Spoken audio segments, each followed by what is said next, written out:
But having said that, let's give Mr. President the people he wants. He nominated them. We voted for him. These are his men. It's his responsibility now to get this going. The challenges are enormous. We don't like the divide we're seeing in the Senate. We hope that they get this sorted and come around and come together for the good of our people, because the real issues for Nigerians are jobs and power supply, the economy. We need to now get on with infrastructural development. So do you think that the furor that was created in the Senate was needless? No, I'm not saying that.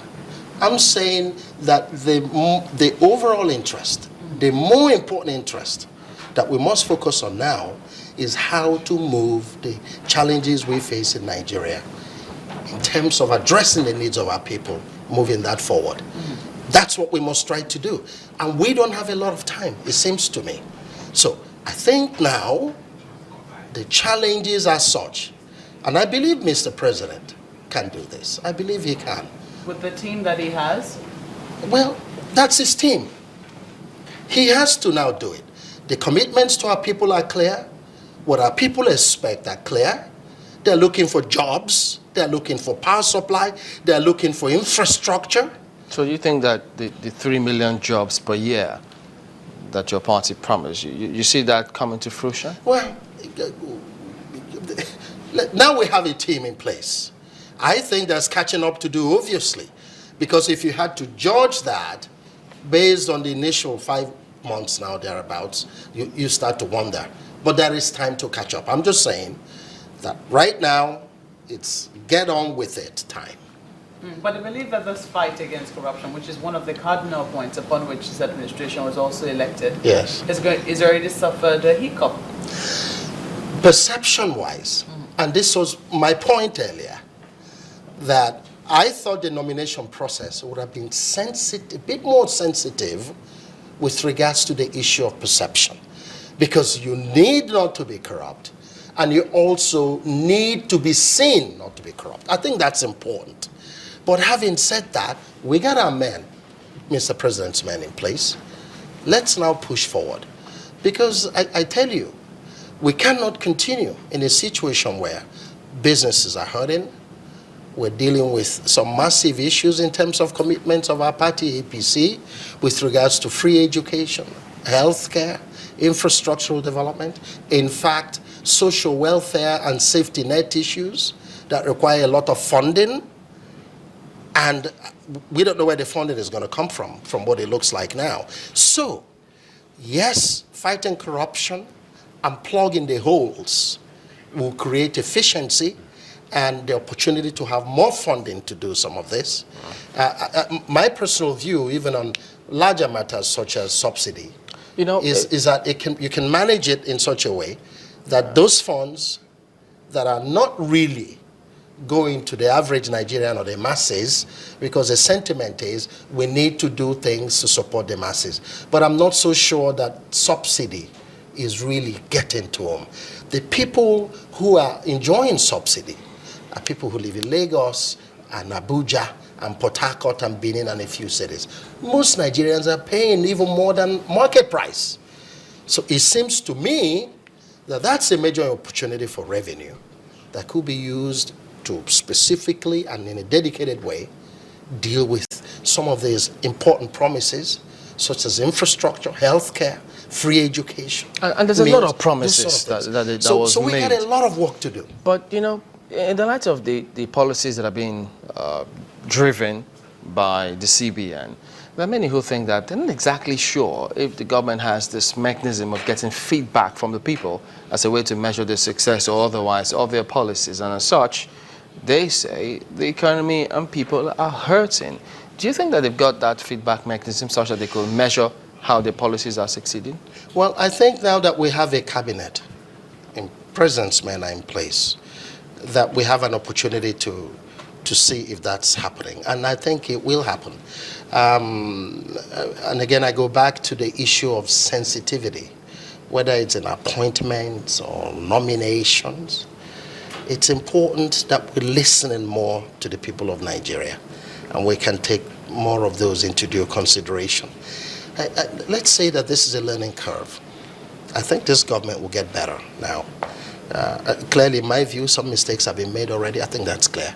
So, But I think the learning curve is opportunity. so moving forward, I mean, now that you say yes, they'll get better, what would you like to see in the days ahead? Well, the focus on the business of the Nigerian people. That's really what's going on. We need, yes, to plug the holes. And the ways to do them and drive efficiency is to fight corruption and tighten up. And by the way, I think what's happening at NNPC is fantastic. I happened to observe closely in Abuja a few days ago the whole process of bids and evaluations and so on. The people running that process are, quite frankly, almost in a lockdown, meaning that they're absolutely focused on it, no interference from anybody, restricted, monitored, watched to ensure full transparency. That was encouraging. So some good things are happening. And when you watch closely what's happening at NNPC, it's encouraging. And I congratulate the group managing director and his team for what they're doing. But now we need to do more. We need to do a lot more. You know, in doing more, perhaps time for us to start looking at some key sectors. And if you were to pick and say these are the sectors that you would love to see some quick fixes, you know, what would those sectors be? I think largely infrastructure. Let me tell you, if we could take the savings in subsidy, for example, and invest in more rail lines and move Nigerians and goods and services, because the cost of the movement of goods and services in Nigeria is about 30% added to the ordinary value or costs. 30% cost of logistics makes it so very difficult.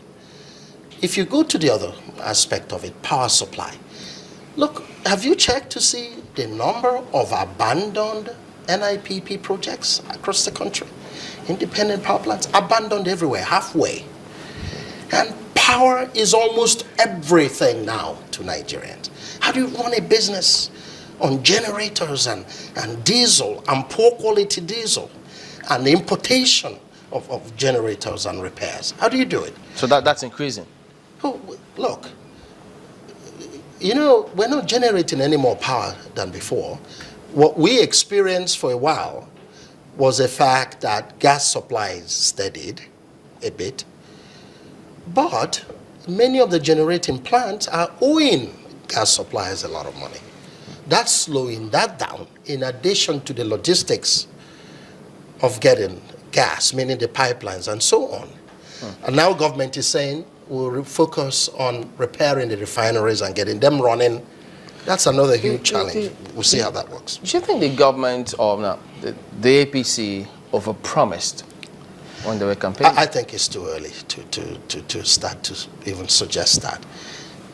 The team is now in place.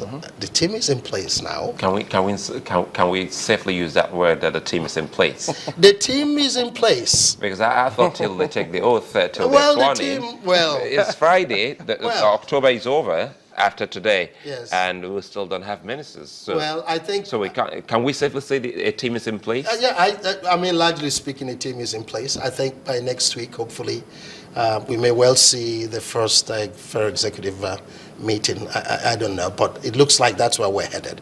So a team is largely in place. Over promises, you know, I just think there are some key things Nigerians will be happy with. And we can discard all the so many things that are not so central to the game. Power supply, infrastructure, healthcare, education, jobs and more jobs. And that means working with not just the private sector, but also creating an enabling environment for investors to come in. So, and in addition to that we now must have a central government that takes very seriously the business of how states and state governors run their states and local governments. There cannot be a disconnect in the two, because local governments, and many of them are not functioning effectively, and many state governments are not that efficient neither. So the disconnect is there. We need to now quickly start to put them together. Nigerians deserve them, and they demand them. So, okay, you say it's too early. Perhaps it's too early to expect some sort of fruition with the 3 million jobs per year, either federal, states working together. Too early to expect the, how many thousand megawatts per year? Too early to expect all those? Just wait for the team, you say? No, well, I said the team is in place largely. And I'm saying the team and Mr. President does have real catch-up to do. I think that's the point I was making. Okay. So plenty of work. Now they have to get on with it. Thank you very much indeed, Mr. Jerry Chukwueke, speaking about what should be done, what lies ahead. He's also a member of the APC. We'll be back in a moment. Don't go away.